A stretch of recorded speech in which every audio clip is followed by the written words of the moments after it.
নমস্কাৰ তোমালোক সকলোকে বিশ্ব লাৰ্ণিং চেণ্টাৰৰ অন্য এটা ভিডিঅ'লৈ স্বাগতম জনাইছো আমি যোৱা ভিডিঅ'ত কৰি থাকোঁতে 2025 চনৰ যোনটো কোৱেশ্চন পেপাৰখন আলোচনা কৰি থাকোঁতে ফটকে ভিডিঅ'টো আমাৰ ষ্টপ হৈ গৈছিল সো সেইটো কাৰণে মই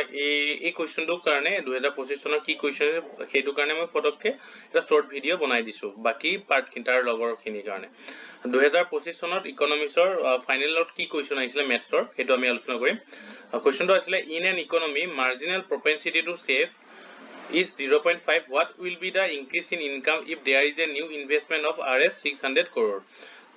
মানে অৰ্থনীতি এখনৰ প্ৰান্তীয় সঞ্চয় প্ৰৱণতা 0.5 যদি হয় এনে ক্ষেত্ৰত 600 কোটি টকাৰ নতুন বিনিয়োগে অৰ্থনীতিখনৰ কিমান পৰিমাণৰ নতুন আয়ৰ সৃষ্টি কৰিব সো আমি ইয়াৰ আগৰ কোৱেশ্চনবোৰত সদায় এমপিসি ৰিলেটেড আহি থাকে যে এমপিসিৰ মান কিমান হলে কি আহে আমি আজি কোৱেশ্চন এমপিএস আহিছে ঠিক আছে সো তোমালোকে চাবা প্ৰশ্ন দিয়া আছে এমপিএস মানে মাৰ্জিনাল প্ৰপেনচিটি সেভ কিমান দিয়া আছে 0.5 আৰু নিউ ইনভেষ্টমেন্ট দিয়া আছে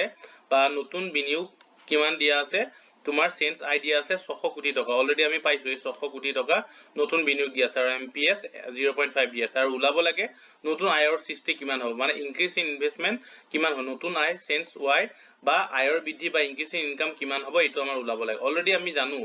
যে K আৰু MPS ৰ মাজৰ যোনটো সম্পৰ্ক K = 1 / MPS ঠিক আছে অলৰেডি আমি জানো সো চেঞ্জ y উলোৱাৰ আগতে আমি k এৰ মানটো মাল্টিপ্লায়াৰ মানটো উলাই লব লাগিব আৰু k আৰু MPS ৰ যেহেতু MPS ৰ মান দিয়া আছে সো k আৰু MPS ৰ সম্পৰ্কটো সদায় 1 / MPS আৰু আমি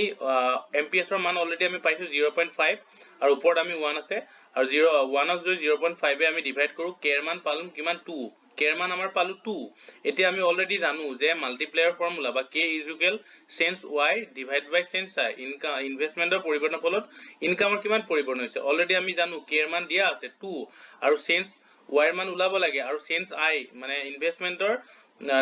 নিউ ইনভেষ্টমেন্ট বা চেঞ্জ ইন i এৰ মান দিয়া আছে 600 কোটি টকা আমি 600 কোটি টকা লিখিলো আৰু এটো আমি এতিয়া ক্ৰস মাল্টিপ্লিকেশন কৰিম এই দুই তলত একো নাই মানে আমি আগতে কৈছিল যে 1 এটা আছে বুলি আমি ভাবি লব লাগিব আৰু এটো ক্ৰস মাল্টিপ্লিকেশন কৰিব আৰু চেঞ্জ আৰু 2 ৰে ইয়াক ক্ৰস মাল্টিপ্লিকেশন কৰিম আমি বৰ্জ পূৰণ কৰিম চেঞ্জ y ৰ লগত যদি আমি 1 এটা মাল্টিপ্লাই কৰো চেঞ্জ y হ'ব আৰু 2 ৰ লগত যদি আৰু এটো আৰু 2 * 600 হৈ যাব ঠিক আছে এতিয়া চেঞ্জ y কিমান পাম আমি 1200 কোটি টকা পাম মানে 600 কোটি টকাৰ নতুন বিনিয়োগে অৰ্থনীতিখনৰ 1200 কোটি টকাৰ আয় বৃদ্ধি কৰিব আৰু এই কিটাই কোৱেশ্চন আছিল আমাৰ ফাইনাল ইয়াৰত 2022 চনৰ পৰা আমি 2025 চনলৈকে এনেকুৱা ধৰণৰ তোমাৰ মেথছ বোৰ আহিছিল সো এবাৰো তোমালোকৰ পৰীক্ষাত এনেকুৱা ধৰণৰ মেথছ আহাৰ খুব চান্স আছে তোমালোকে ভালকে প্ৰেক্টিস কৰি যাবা ভিডিঅবোৰ ভালকে চাবা ঠিক আছে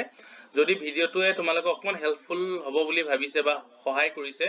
তোমালোকক প্লিজ চেনেলটো লাইক শ্বেয়াৰ লগৰ বন্ধু বান্ধৱীসকলৰ লগত শ্বেয়াৰ কৰি দিবা ধন্যবাদ